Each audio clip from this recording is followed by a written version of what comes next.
سلام دعنا هبلنا تخطاتلتي أقسماويان مراخة بحفاش AMN نزي ساعات تسنادو زيناتات إنه فلما غندي ندبتاتينا أب تقراي هتوز آواج كم زنبر تفلدو حوحات مسارعهم ملؤ النابلة كاب قالت زتملسو مناسي تساق كم زلا تقليزو حزب تقراين زقات محادقة كلتيوم بريزيدنتات تحتت مخانم إنا تقلتايو هاجرات علم أبلع لمعرفو نفرت السودان زتفتة مدبداب كونينن أب كينات يوكرين عسرت تشعت زيغاتات كم زتغتلوا قليزا كينيا نايزيو من كالوتن زرزر كسعبيو سناي مكتتالو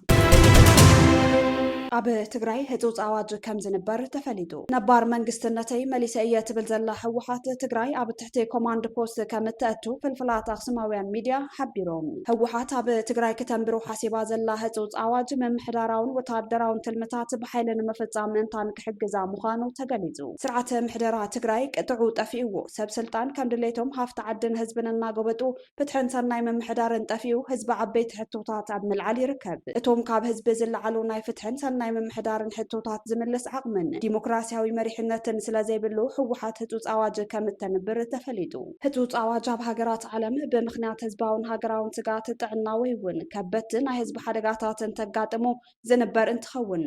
قندما سباوي مسلاتن مسلتاو مسلات مسرح مسلن قبن كتحس تخيلو كم زلو يزنقر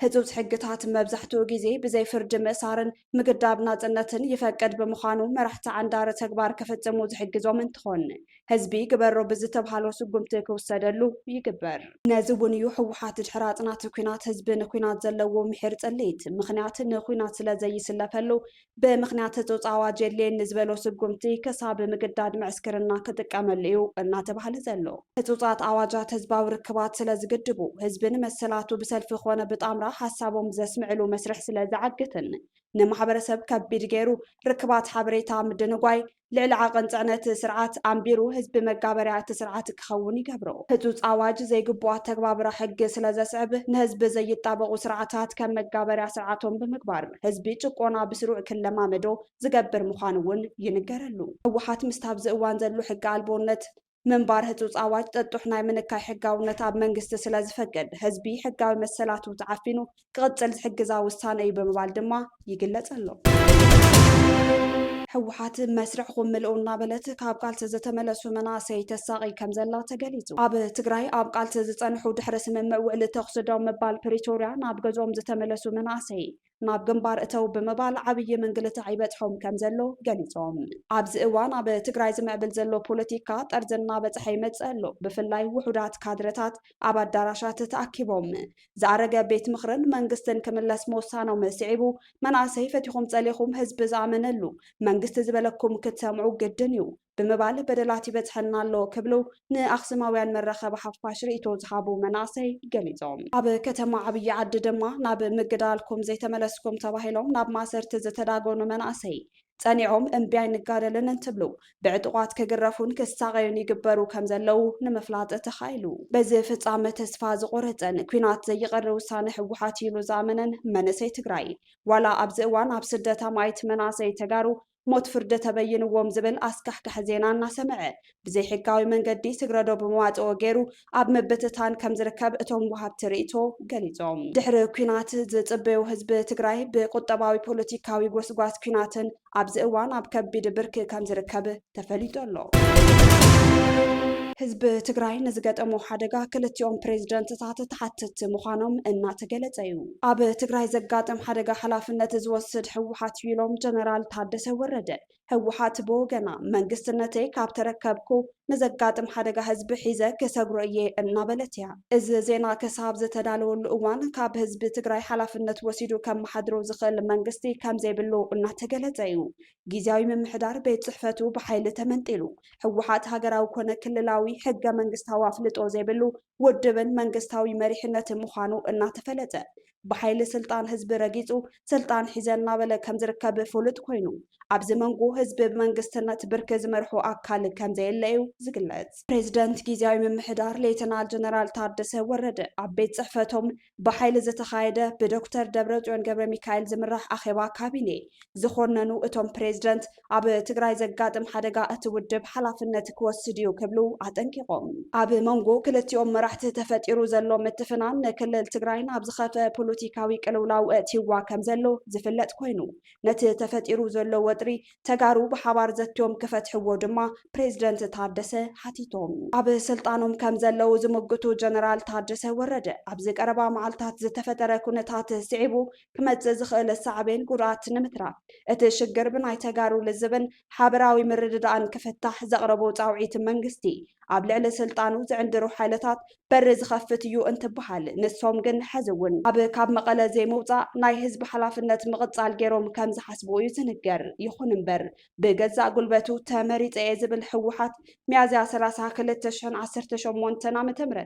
ብናይ ጸጥታ ኣካላት ሓለዋ ተገይርሉ ናይ ካቢኔኡ ስብሰባ ኣብ ቤት ጽሕፈት ፕሬዚደንት ኣካይዱ ኣሎ እቲ ስብሰባ ሚድያታት ብምዕዳም ዝተኻየደ ብምዃኑ ዕልዋ መንግስቲ ብቑልዑ ኣብ ትግራይ ምክያዱ ዘርኢ እዩ ድማ እናተባሃለ እዩ እዚ ከዓ ናይ ቀጻሊ ሓደገኛ መንገዲ ዝተጀመረሉ እዋን ስለ ዝኾነ በዚ ምኽንያት ንዝስዕብ ሳዕቤን ተሓታቲ ስልጣን ጊዜያዊ ምምሕዳር ብጉልበት ሒዙ ዘሎ ሓይሊ ሕወሓት ምዃኑ ክገልጽ ይደሊ ክብሉ ጀነራል ታደሰ ወረደ ንዘጋጥም ሓደጋ ከም ጲላጦስ ዝዓይነቱ ዘንተመጎት እናቕረቡ እዮም እቶም ፕሬዚደንት ጊዜያዊ ምምሕዳር ትግራይ 30 ሚያዝያ 2018 ዓ.ም ኣብ ዝዘርግሕዎ ሓፂር ጽሑፍ ኣብ ትግራይ ኣብ ዝቀረባ መዓልታት ዝምዕብሉ ዘለው ፖለቲካዊ ወጥሪ ናብ ኩናት ተሰጋገሩ ሳዕቤኑ ከቢድ ብምዃኑ ተጋሩ ነቲ ጸገም ንምፍታሕ ተጋሩ ሓበራዊ ዘተ ክገብሩ ኣተሓሳሲቦም ሕወሓት ተወንዚፉ ዝነበረ ቤት ምኽሪ ትግራይ ናብ ስልጣኑ ከም ዝተመለሰ ዝሓበረ ኮይኑ ንኣቦ ወንበር እቲ ውድብ ዶክተር ደብረጽዮን ገብረ ሚካኤል ፕሬዚደንት ገይሩ እኳ እንተሃለወ ፕሬዚደንት ጊዜያዊ ምምሕዳር ብዕሊ ስርሖም ምልቃቆም ዝገልጽ ወግዓዊ መብርሂ ክሳብ ዘይተዋሃበሉ ህዝቢ ትግራይ ኣብ ኢድ ክልተ ፕሬዚደንትታት ኣብ ሓደጋ ዘሎ ህዝቢ እናተባሃለ እዩ ዘሎ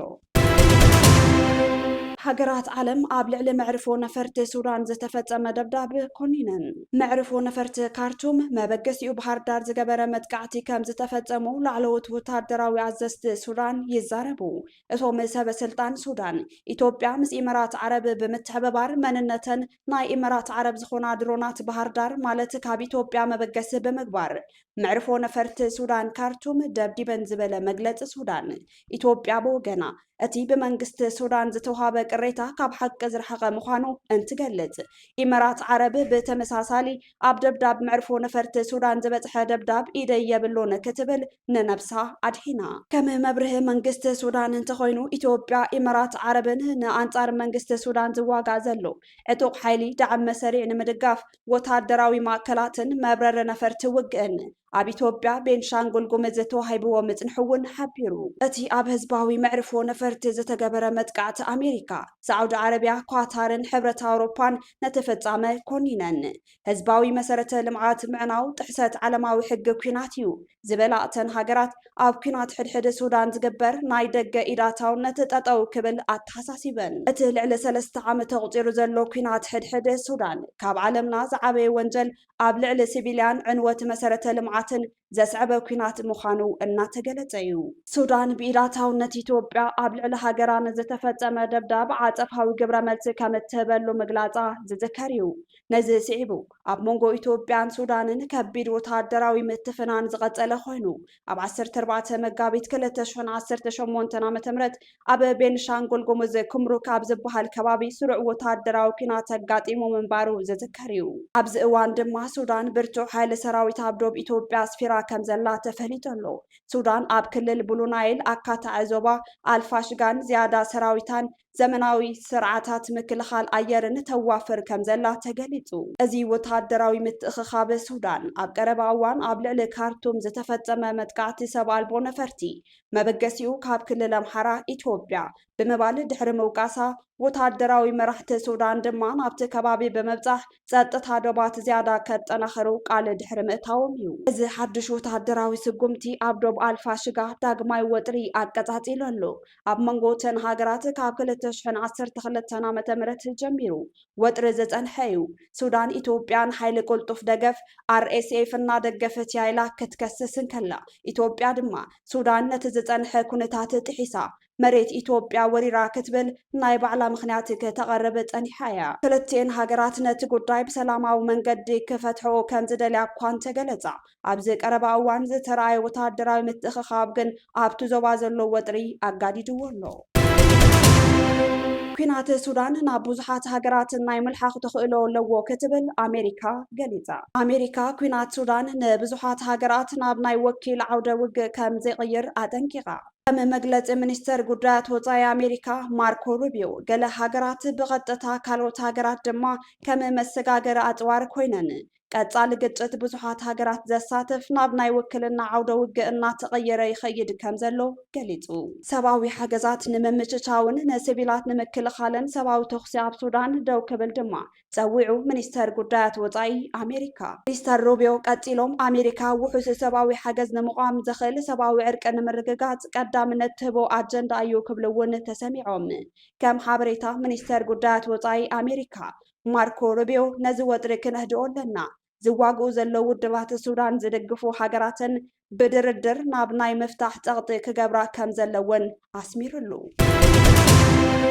ኣብ ኩናት ዩክሬን 19 ዜጋታት ከም ዝተቐተልዋ ኬንያ ገሊጻ። ሚኒስተር ጉዳያት ወፃኢ ኬንያ ሙሳልያ ሙዳቫዲ ኣብቲ ሩስያ ኣንጻር ዩክሬን ተካይዶ ዘላ ኩናት ክሳተፉ ዝጸንሑ ብውሕዱ 19 ዜጋታት ኬንያ ከም ዝሞቱን ካልኦት 32 ድማ ደሃዮም ከም ዘጥፍኡን ምግላጹ ማዕከናት ዜና ኣጃንስ ፍራንስ ፕሬስን ዶቼ ቬለን ዝዘርግሕዎ ጸብጻብ ይሕብር። እዚ መግለፂ ዝወፀ ኬንያውያን ናብ ወተሃደራዊ ሓይሊ ሩስያ ይምልመሉ ምህላዎም ዝገልጹ ጸብጻባት እናወስኹ ብዝኸድሉ ዘለው እዋን እዩ። እቶም ውልቀ ሰባት ስራሕ ወይ ዝሓሸ ዕድላት ንምርካብ